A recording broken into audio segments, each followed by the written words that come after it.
সারা রাত কাজ করার পর কেমন এক্সপিরিয়েন্স? ভালো না, একদম বাজে।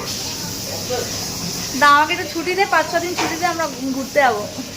চলুন, আমিও যাবো, আমার ছুটি লাগবে। তাহলে রিজাইনটা দিয়ে দে, একবারে দিয়ে দেবো। রিজাইন সবাই তো গেলাম, রিজাইনটা একবারে মোটামুটি মাসখানেক ঘুরে আসি, তারপর এসে আবার জয়েন করবো। একদম। আবার নিয়ে তো এখানে। হ্যাঁ হ্যাঁ, ঘরটার মুছবো, বাসন টাসন মাজবো, ঠিক আছে। তাই তো। আর তুই তো নেতা ভাতা ধুয়ে ধুয়ে রাখবি, ঠিক আছে? খাওয়া হয়ে গেছে তো, শিগগির কাজ জয়েন কর, স্যালারি কেটে নেবো কিন্তু। সারা রাত কাজ করেছিস, তোর ছুটি, যা বাড়ি চলে যা। আচ্ছা, এসো, আমাদের জনপ্রিয় এমপ্লয়ি বলছে কাজ ছেড়ে দেবে। কাজ ছেড়ে দিবি কেন? ম্যাডাম কি খারাপ? ম্যাডাম ভালো না খারাপ?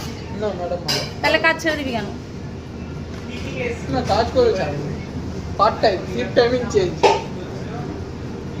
আমি ভাবলাম আমি হয়তো খারাপ, তাই জন্য ছেড়ে টেড়ে দিবি বলছিস। না না এরকম কোনো ব্যাপার না। অন্য কোনো ব্যাপার নেই। বলে দে যে তোমরা যারা ভিডিওগুলো দেখছো প্লিজ লাইক কমেন্ট শেয়ার করো। শুধু দেখলে হবে? ভিডিওগুলো লাইক কমেন্ট শেয়ার করতে হবে তো। সাপোর্ট করে দিন বেশি বেশি করে। বেশি বেশি করে ভিডিওগুলো লাইক কমেন্ট এন্ড শেয়ার করো। টাটা।